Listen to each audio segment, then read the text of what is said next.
So, since I've covered separate canon theory or cosmology splits on the channel with that last video, there's one last thing I'd like to touch up upon in that same field that affects DC.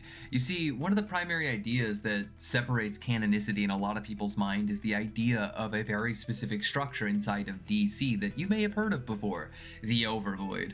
So, how exactly does this massive structure convince people of separate canon or cosmology splits? Well, this is exactly what I wish to discuss today, as those from the Vertigo imprint use the term void to describe their beyond the multiverse realm, whereas the mainline DC stuff traditionally uses the term overvoid to discuss the realm beyond the multiverse. Sometimes they appear visually different, sometimes they don't appear visually different, but it's not as simple as picking one or the other. What if I told you the dichotomy of red pill, blue pill doesn't quite work here? What if I told you there's only one pill for you to swallow this time, and it's not exclusively blue or red? So sit back, grab your popcorn, and wait to see what pill I'll give to you to swallow by the end of the video. And I hope you guys are ready, because this one's gonna be a banger. What's up, guys? It's me, Lumos Theromax. Be sure to like and subscribe down low, maybe even become a Theromax Corps member, but with no further ado, let's get straight into this bad boy. So let's talk some void action today and start with Vertigo's void. As stated before, it's a void that exists beyond the multiverse, which keep in mind that includes like the Sphere of Gods, Limbo, the Monitor Sphere, the Source Wall, and we know figures have interacted with the Source Wall from Vertigo, such as the Spectre in the 92 run, or even Gods from before that. And regardless, Gods in the God Sphere are very clearly aware of where the limitations of the multiverse is and what higher dimensions exist logically beyond them. In this void, entire multiverses have been created, and Lucifer has seen other creations exist in it, a countless amount, and they rise and fall. We've also seen specifically others, like explosions that were strong enough to destroy entire multiverses inside the void, and it was completely fine. The void itself is the cosmic ground floor of everything that it is. It is infinite, eternal, a place where past and present mean nothing, and it's once more full of other creations. Lucifer notes that he's not sure which came first, our multiverse or the other multiverses that exist somewhere out there. It's important to note that this void is not non-existence, as that is the domain of the Great Darkness. Being outside of the multiverse, this should be completely understandable, but in case it's not, it's outside causality, time, space, and pretty much close to a seething nothingness as far as we can tell. Very destructive stuff. It is home to random beings such as Silkman and other shitters who were trapped here while they were formless for an extended period of time, so it is possible to function here. There's a lot of stuff I can cover, honestly, but I don't have all day. This is just kind of like the general gist of what's going on with like the void inside of Vertigo. It's basically just the cosmic floor of existence outside the multiverse, and traditionally, but not always, it is seen as like this really powerful white area that has pretty much too OP for everyone in the multiverse besides basically just angels. I'm gonna be real with you. So now that we've established the basics for the Vertigo Void, let's double down on DC and what they call the Overvoid. The Overvoid is a pretty hot topic, but let's look at how it's described in verse. The Overvoid is described as a cosmic ocean of destructive energies that destroys anything from the multiverse, especially whenever they try to use something against it. Powerful beings such as Perpetua can use the Overvoid to craft children who are wildly powerful, such as the World Forger, the Monitor, which we'll come back to later, and the Anti-Monitor. It takes wildly powerful technology of Monitor tier beings to travel across it if you are doing so, and it was also stated to have created Monitors, another group of cosmic beings in the higher echelon of DC, the ones who mess with like the Monitor sphere, or Nil specifically. It's said to be the everything that is outside the flaw of our multiverse. We have a really good idea of what that includes whenever it comes to Grant's multiverse map. When Mandrak was thrown into the Overvoid by Cosmic Armor Superman, Cosmic Armor Superman believes the very idea of him is forgotten, simply because the Overvoid consumes things as they make it out there. And we also know that beings such as the Chronicler chronicle dead multiverses from the Overvoid, and the other entities running around, such as hands like Perpetua and other like cosmic functionaries, such as the Cosmic Raptor. So now that we've kind of established everything going on with the two separate voids we're dealing with here, is anybody in class noticing something today? These two things sound awfully similar, right? Well, that's the purple pill I'm handing out today, as both these structures are indeed the same. The best and most go-to arguments for those on the other side is, well, they are named differently.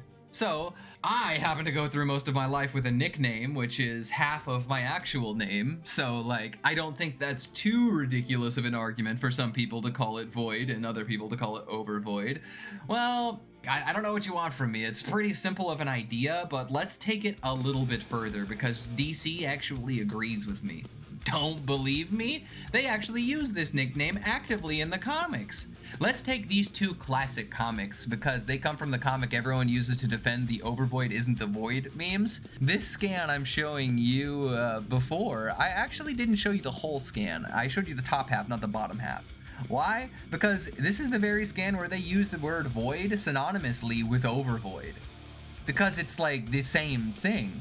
I mean, read the top part, then roll down to the second part. It's a monitor saying it, so they're a person of vast cosmic importance and understanding. It's really hard to kind of like walk around that when we have somebody stating it's effectively like one and the same. You know what's crazy? I actually had quite a problem finding scans inside of like mainline DC stuff that say anything other than void versus Overvoid, because they use the term void so frequently, especially in the last 20 years. It's kind of crazy to think about. Take for example this void scan here. He literally says the source wall was a protective bubble between them and the void. Grant gave us an idea of where the source wall was, right? Like, don't take a rocket scientist to figure this action out too. Keep in mind, the multiverse map says that you'd have to be arguing that these voids are another void that is the unknowable past the Overvoid in order for this to make sense, unless you think Grant was wrong whenever he built the current map that he has. And I think Grant's more skilled in that personally.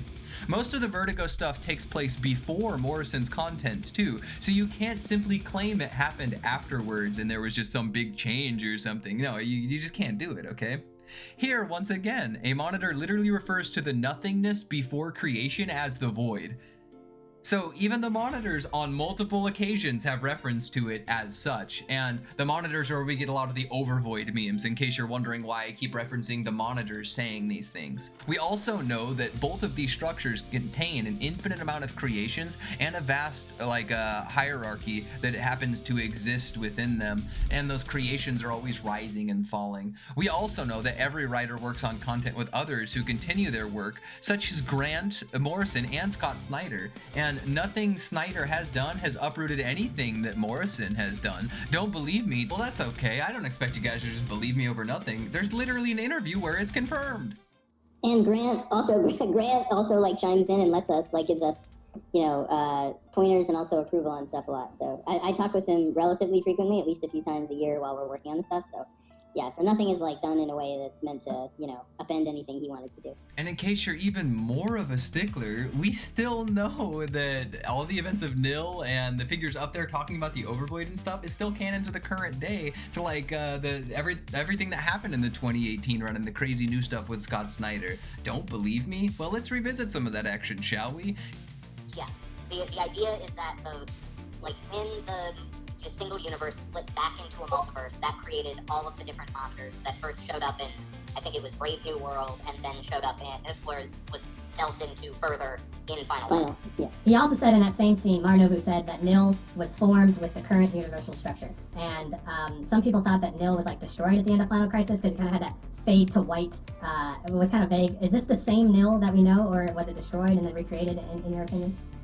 I think that this is meant to be the same Nil, but there is no life left on Nil. So whatever the destructive force eliminated all life left there, but then Marnovu went back there to hide, until he was found in that story. What else do you want, boys?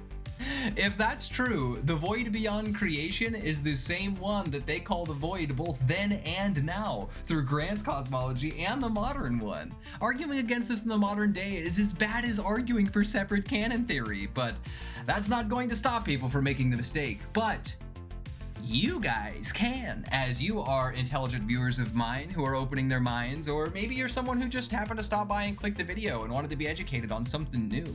But that's just how it goes, and that's okay, guys. Adapting with the times isn't a bad thing. And although Vertigo has used the term void instead of overvoid, DC has just too many times. Like, there are too many people relying on separate canon theory to dictate ideas in verse when we're so far away from that anymore. Separating on the voids based on nothing more than a slight name difference, despite all the qualitative things, is like the same thing as someone calling Green Lantern Lantern, despite everyone else calling him Green Lantern, and thus you think it's a different character. It's just a shortened version to the same name, but it's still the same concept or identity as it had before. And to tie this all around, guys, just as I said before, man, it's all one canon. I can't stress that enough. So unless you think that throughout all of history everyone has messed up this void thing, like, that's the only way you cope your way out, is you think all the authors who've ever been are just dumb and don't know what they're doing and didn't read any of the prior content. And I can't do that to the DC writers. I don't think they're that dumb. Like, come on, guys. But let's wrap it up, Chief. This theory is cooked. The void is the overvoid, and anyone else saying otherwise is also cooked. But I hope you guys enjoyed this one, and if you guys want more things debunked like this, like popular ideas that are goofy and don't make any sense, but people are still repping them for some reason, definitely let me know. Leave a comment, and maybe even consider leaving a like and subscribe, because I work my ass off for these videos for you guys. And maybe even become a member if you really enjoy my content, because I'm back to grinding, and it's only going to get better as time goes on. So if you guys enjoyed this stuff, definitely double down for more. But with no further ado, we'll catch you next time, homies. Later. Aftermath, you'll join my list of dead after I tear you in half. And I laughed at the thought of them controlling me. I'm the ultimate dragon that spawned everything. I resist and defy.